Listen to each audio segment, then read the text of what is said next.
特定技能2号試験対策、マネジメント基本用語、外食業、店舗管理 ①。この動画は特定技能2号外食業の試験対策動画です。外食業のマネジメントで必要な単語を勉強していきます。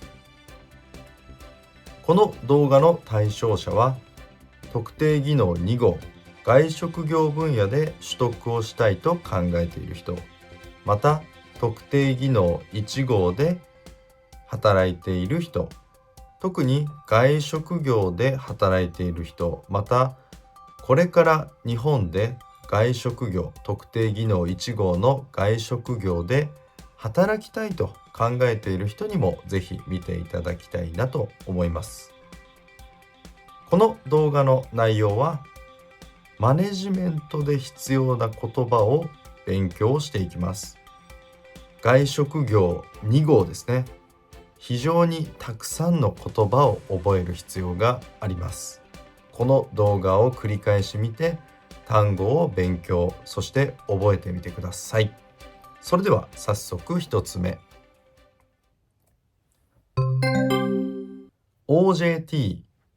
OJT。現場での作業技術を覚えるために実施されるトレーニングのこと。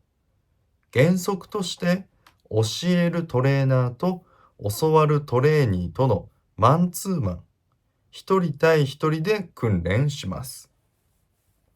OJT というのはオンザジョブトレーニングと言われていて、仕事の中で仕事を覚えていく、実際に作業をしながら覚えていくトレーニングの方法です。QSC クオリティ、商品の品質、サービス、心のこもったサービス、クリーンネス、清潔。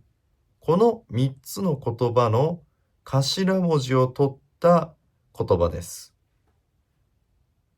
外食業においてお客様の満足につながる最も重要な要素です。皆さんが働いている職場、また店舗はですね、ここの3つがきっちり守られているのか、今一度チェックしてみましょう。客単価。お客様1人当たりの平均売上金額のことです。通常客単価は時間帯により異なります。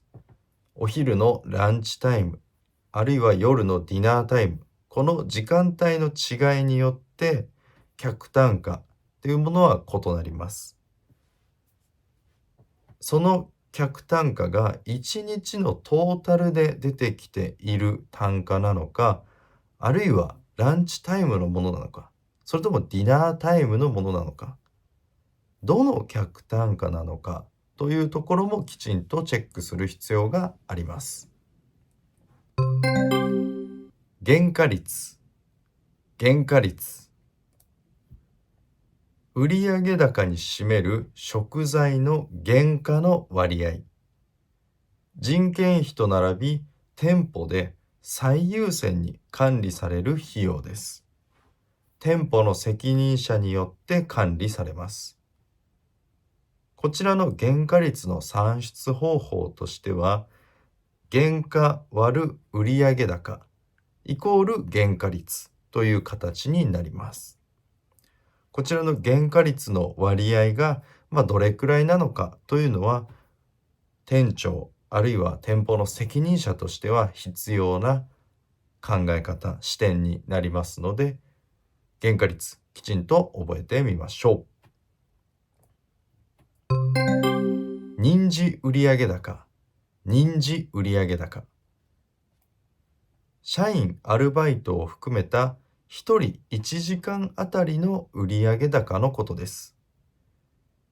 人件費の高騰を考慮し、最低でも5000円以上が必要というふうに言われています。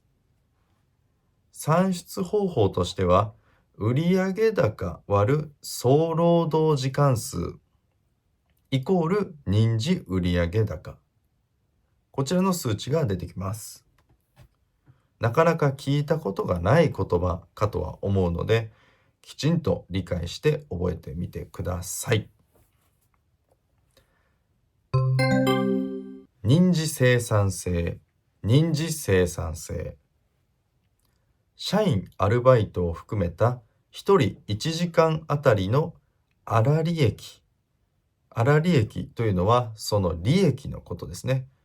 売上から経費を引いた金額ですね。最低でも4000円以上が必要というふうに言われています。算出方法としては、粗利益割る総労働時間数イコール任次生産性です。任次接客数、任次接客数。社員・アルバイトを含めた1人1時間あたりの接客数のことです。1時間でその人が何人のお客さんを対応したのか、何人の方を接客したのかという数字です。オペレーションの効率が良いほど、この接客数というものは高くなります。算出方法としては、客数割る総労働時間数イコール任次接客数となります。労働生産性、労働生産性。従業員1人あたりの粗利益のこと。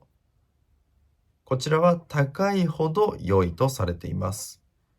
今後は最低でも月間70万円は確保する必要があると言われています。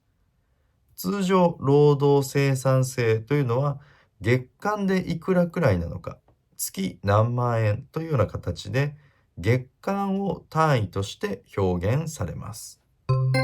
労働分配率、労働分配率。粗利益のうち人件費の割合のことを指します。35から40% 程度が標準とされている値です。経営としては、こちらの割合 45% を超えると苦しく、50% を超えると極めて危険な状態であると言えます。経営において危険な状態というのは、その店舗を続けることができないであったり、赤字として倒産してしまう恐れなどもあります。こちらの労働分配率というのは、経営計画を作るときにとても重要な数値です。労働分配率というのは人件費割る粗利益で出すことができます。予算制度、予算制度。経営計画に基づき年度ごとの売上高や利益が決められます。各月の粗利益、人件費や諸経費などコントロール可能な費用を数値として出して、一月あたりどれくらい使えるのか、今どれくらい使っているのかということを管理する制度です。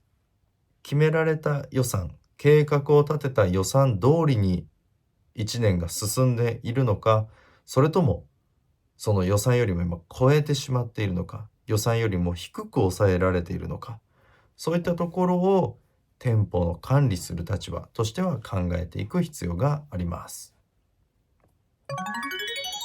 はい、マネジメント基本用語店舗管理 ① 前半はここまでです。なかなか聞いたことがない言葉、店舗を管理する立場としては難しい日本語を覚えて理解する必要があります。